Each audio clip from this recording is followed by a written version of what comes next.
తర్వాత సినిమా పాటలు రాయడంలో మీరు ఎదుర్కొన్నటువంటి సవాళ్ళు ఏమైనా ఉన్నాయా? ఉంటే ఎటువంటివి మీకు ఏమైనా గుర్తొస్తున్నాయా? సవాళ్ళు చాలా ఉన్నాయండి. ప్రతి పాట సవాలే, కానీ సవాళ్ళు ఇది సవాలు అని చెప్పి విసిరిన సందర్భాలు కొన్ని ఉన్నాయి. దానిని నేను చక్కగా తీసుకొని దాన్ని అధిగమించి వాళ్ళ చేతి మెప్పు పొందిన సందర్భాలు ఇంకా ఉన్నాయి. అదేంటంటే, ఒకసారి మాకు గురువుగారు రామానాయుడు గారు నాకు అవకాశం ఇచ్చారు, శివగారు నన్ను ప్రోత్సహించారు, నన్ను పరిచయం చేశారు. కానీ నేను గురువు గారు అని చెప్పుకునే వ్యక్తి మాత్రం రాఘవేంద్రరావు గారు. ఎందుకంటే రాఘవేంద్రరావు గారు రెండో సినిమా పెళ్లిసుందరికి నన్ను పిలిచి, ఎక్కడో కూకట్పల్లిలో నేను ఉంటున్నాను, ఇంజనీరింగ్ చేస్తున్నప్పుడు హెచ్ఐజిలో ఉండేవాడిని. పైన ఒక నెక్కర వేసుకొని ఒక చాప మీద పడుకుని ఉన్నాను, ఒక దిండు వేసుకొని. ఒక వ్యక్తి వచ్చారు, వచ్చి 4వ ఫ్లోర్ వచ్చి పైకి వచ్చి, చంద్రబోస్ గారు ఎవరంటే, నేనే సార్ అన్న. మిమ్మల్ని బాబాయ్ రమ్మంటున్నారండి అంటే, బాబాయ్ ఎవరండి అన్న అంటే, రాఘవేంద్రరావు గారు సినిమాలు డైరెక్షన్ చేస్తుంటారు అన్న. సినిమా రాఘవేంద్రరావు గారు అని, అవునమ్మా.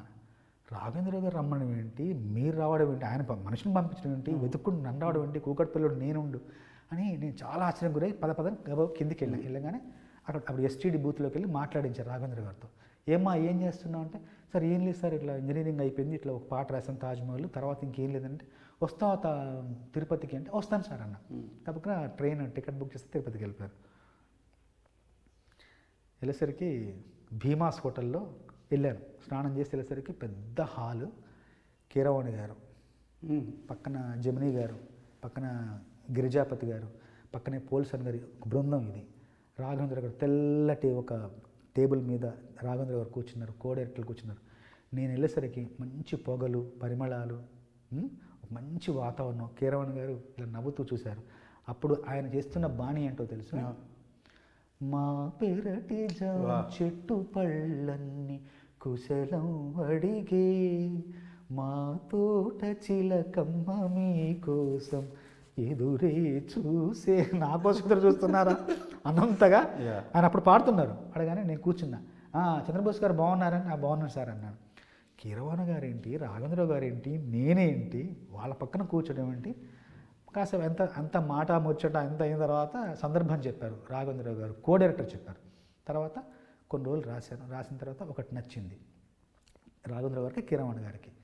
సరిగమ పదని సరాగం త్వరపడుతున్నది మాఘం, తకదిమి తాళం ఎప్పుడెప్పుడన్నది మేళం. ఈ పాట అందరికి నచ్చింది.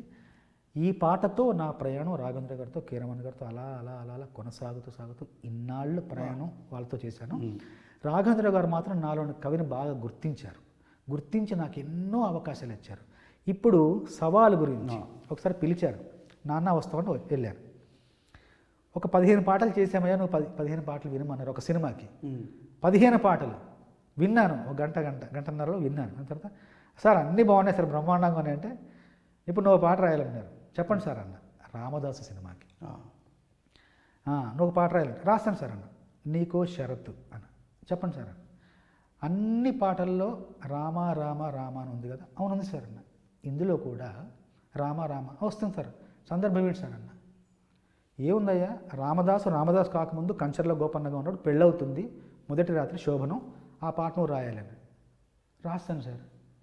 గుర్తుంది కదా, రామ రామ రావాలి, శివ శోభనం రోజు పాటలో రాముడు ఎలా వస్తాడు అని చెప్పేసి, మరి అదే మరి వెళ్ళు అన్నారు. అనగానే అమ్మయ్య బాబు అని చెప్పేసి మొత్తానికి ఆలోచించి ఒక పల్లవి రాశారు. కీరవాణి గారు బాడీ సమకూర్చారు. చాలు చాలు చాలు విరహాలు చాలు చాలు, ముద్దుగా వినవలేక నా ముద్దు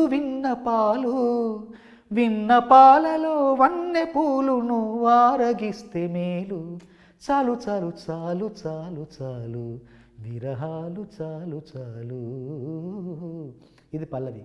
దీంతో ఏ గొడవ లేదు. చరణాలు రాయమని రాస్తున్నా.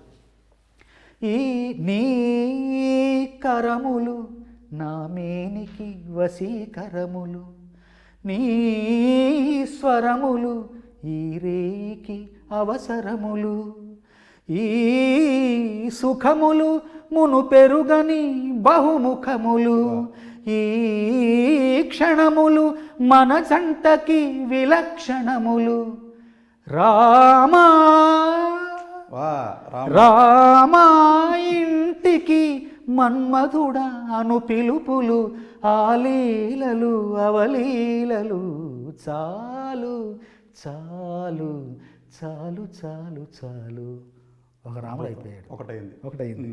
రెండవది, ఈ చిలకలు సరసానికి మధుర గుళికలు, ఈ పడకలు మోక్షానికి ముందు గడపలు, ఈ తనువులు సమరానికి ప్రాణధనువులు, ఈ రణములు రససిద్ధికి కారణములు.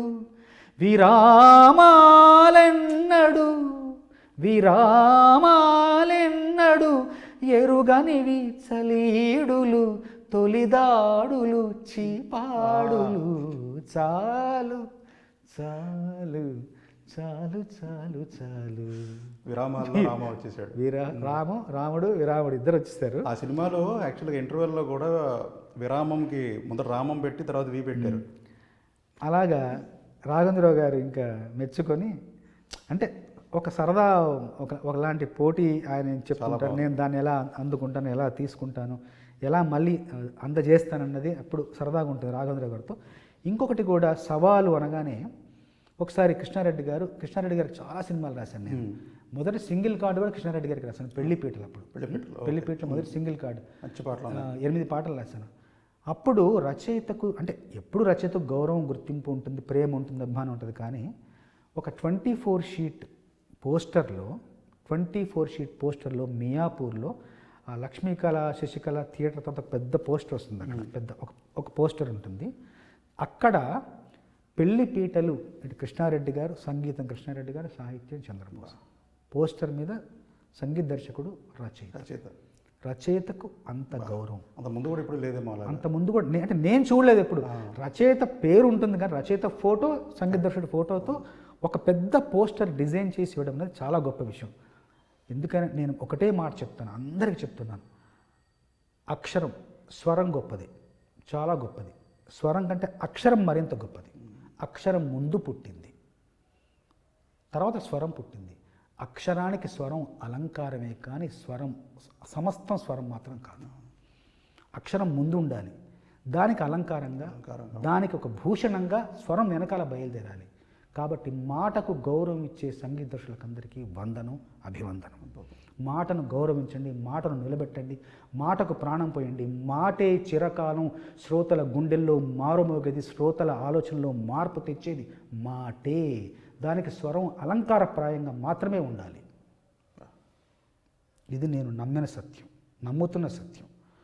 ఇలాగా ఒకసారి కృష్ణారెడ్డి గారు వెళ్ళాను, కూర్చున్న తర్వాత, ఏమండి విజయం గురించి ఒక పాట రాయాలి సార్, రాస్తాను సార్ అన్న.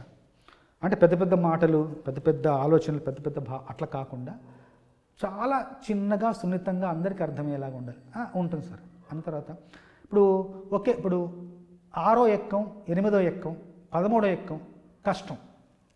అవునండి, 1వ ఎక్కం కష్టం కాదు. ఒక ఎక్కం 1, ఒక 2, 2, ఒక 3, 3, ఒక 4, 4 ఇంత సులభంగా ఉండాలన్నారు.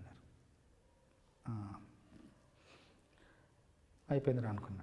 మళ్ళీ కాసేపోయాక టీ వచ్చింది, టీ తాగుతుంటే మళ్ళీ ఆయన టీ చూడగానే ఇంకొక ఆలోచిస్తున్నాను. ఏమండి, బిర్యానీ చేయడం, పలావ్ చేయడం, ఇంకేదో చేయడం కష్టం, కానీ టీ చేయడం కొంత సులభం అన్నిటితో పోలిసి.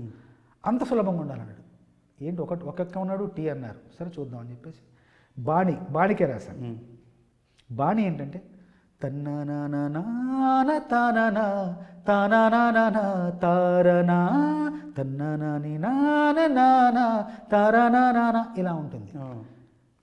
తీసుకెళ్ళాను, అమ్మవారిని ఒకసారి ప్రార్థించుకున్నాను, ఏదైనా ఇమ్మన్నాను.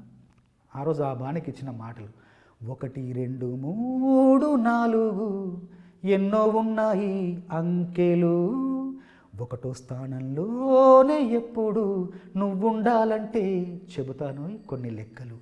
2 పూటల 2 చేతుల 3 పూటల 2 చేతుల 3 పూటల కష్టపడితే 5 అవునురా. నలుగురాడిన 4 మాటలు 5 నుండి తీసేయరా, చివరి ఫలితం ప్రథమ స్థానం నీదే కదరా. 1 2 3 4 ఎన్నో ఉన్నాయి అంకెలు. చరణం. చాయ్ చెయ్యాలంటే, టీ చెప్పారు కదా, చాయ్ చెయ్యాలంటే పాలు నీళ్ళు 2 ఉండాలి, పంచదార బాగా కలపాలి, టీ పొడి వేసి ఉడికించాలి, మరిగిన వెంటనే వడబోయాలి, రెడీ ఫుల్ టీ.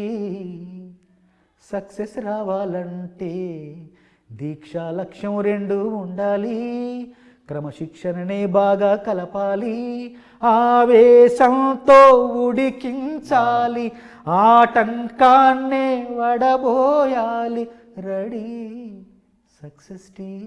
వా వా వా ఒక్కటో ఎక్కం చాలా చాయ్ చేసే బాల విధానం. సాహిత్యం లాగా ఉంది. అంటే ప్రతీది కూడా ఎప్పుడూ విభిన్నంగా, వినూత్నంగా, కొత్త కోణంలో ఆవిష్కరించడమే కవిత్వం.